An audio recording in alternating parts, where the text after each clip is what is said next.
Hello and welcome back. Now, let's return to our top story. Around 100,000 civil servants to go on strike next month in a significant escalation of their dispute with the government over jobs, pay and conditions. The Public and Commercial Services Union says its members in some 124 government departments and other bodies will walk out for 24 hours on the 1st of February. It will be the biggest industrial action within the civil service in years. Well, let's bring in the General Secretary of the PCS Union, Mark Sawatka, who joins us now live.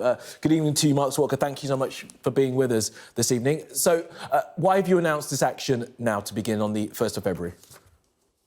Well, good evening, Kamali. Well, as we've been, I think, saying now for many weeks, we represent the government's own workforce, and the government are treating its own workforce worse than anyone else in the economy. We've been given a 2% pay rise. We've been told tens of thousands of jobs are going to be slashed and our conditions are going to be cut. And we represent people who deliver public services from cradle to grave, whether it's universal credit, collecting tax, overseeing the minimum wage, keeping our justice system running, our borders open, issuing passports. We were clapped by the government during the pandemic. And yet now, after 10 years of pay cuts, we've been told it's 2%. And even though the government know that 40,000 of our civil servants use food banks, 45,000 of them claim benefits because their pay is so low. And today it was revealed that tens of thousands of our members, working civil servants, will get a pay rise because the national minimum wage is increasing, which tells us how lowly paid we are.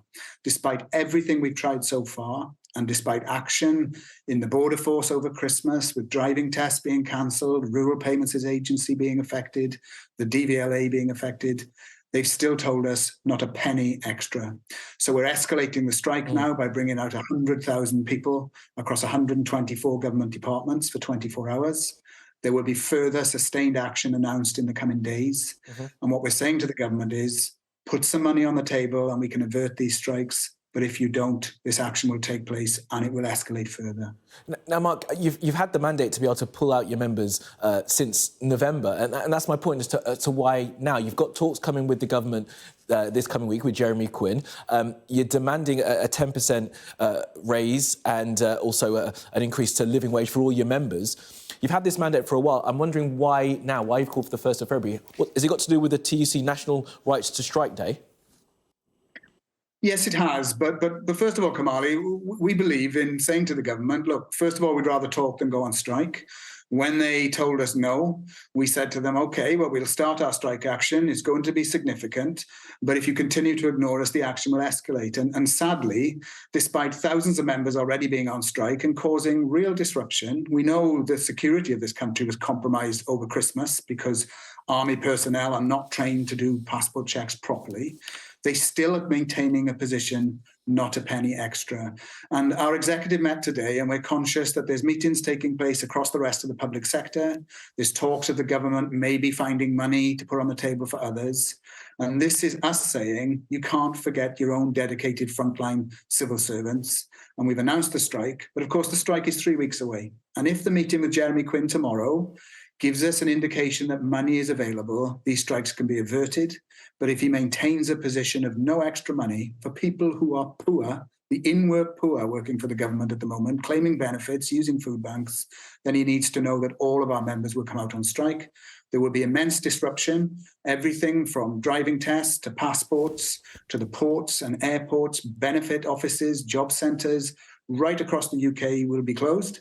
And if he wants to avoid that disruption, he needs to find money and start negotiating. Now, you'll know that Mr Quinn has talked about wanting to hear a fair and reasonable demand from you guys. I mean, I'm sure you've done the figures, how much a 10% pay rise and that a raising of all workers to £15 living wage would cost the government. Yeah, the government claims that if every civil servant was given what we're asking for, it would cost £2.4 billion. But that's the way of the government trying to avoid a sensible argument. We believe that if you get less than the rate of inflation, you're actually poorer for going to work at the end of the year than you were at the start of the year, and that cannot be right. But what we've said to the government is tell us money is available and we will get into talks.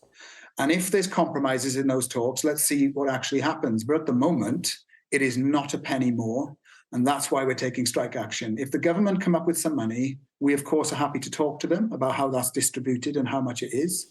but we also want them to agree not to cut tens of thousands of jobs and to stop robbing civil servants of their contractual rights to their pensions. I think that we can have a constructive dialogue, but it's only if the government agrees to find money. And Kamali, I want to make the point that even if it's true that it was to cost £2.4 billion, that is a tiny fraction of what the Conservative government was prepared to borrow to give tax cuts to the richest in this country. So the government knows it can afford it. It knows if they give us a pay rise, our members will spend it in the local economy, boosting manufacturing and the hospitality sector at a time of recession, unlike the rich who avoid paying taxes and put their money in the Cayman Islands. So it makes sense for the economy, it's just, and it makes sense to ensure that civil servants are not working but are in poverty. Now, Mark, as you said, this does have something to do with the fact that the TUC are having a national right to strike day on the 1st of February, and that is as a result of those minimum service level demands that have been brought in by the government. That legislation is going to take a while to come through. But you said that previous strikes with border staff security was compromised. So why is it wrong to have a minimum service standard in the border force then? Well, it's wrong because it fundamentally breaches people's human rights. We have a right to strike. We're not slaves. People go to work and they have the right to withdraw their labour. And what we're saying to the government is the answer is not to conscript people to work, it is to negotiate. And what we all know is that if the government was negotiating, these strikes would not be taking place.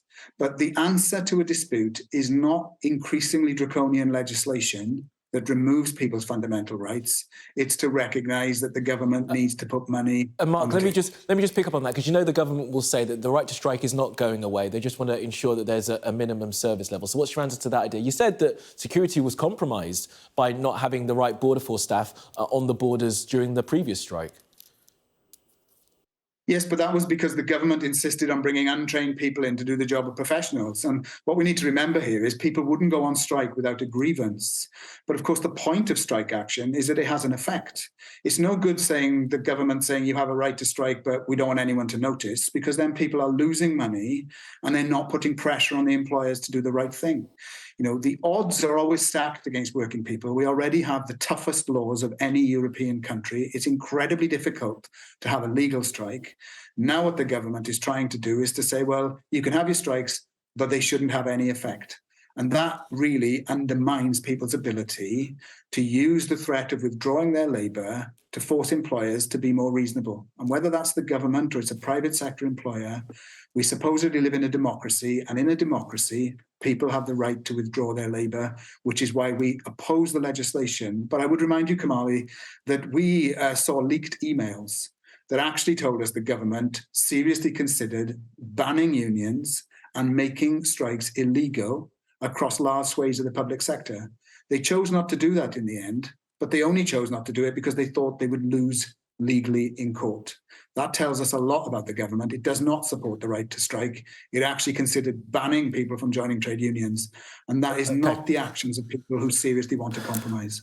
Last question then, Mark. This is going to happen, a huge strike action taking place at the PCS on the 1st of February, on the same day as the TUC call for a national right to strike day. As you'll know, the general strike is very difficult to call, but is this the start? Is this what we're going to see? Is this how you guys are going to escalate this dispute, by having this kind of coordinated action, big coordinated action on certain days? I think that we're seeing an unprecedented amount of strike action. We've seen action today by paramedics, then there'll be nurses. We've already seen our rail, our post and our civil service. I think as long as the government retains its position of refusing to put money on the table, we will see more and more cooperation and coordination between unions. I don't believe we will be the only union on strike on February the 1st. And I think if the government maintains its current position, more and more unions will take action together in the weeks ahead. OK, Mark Sawak, head of the PCS unions, we appreciate your time this evening. Thank you for being with us. Thank you.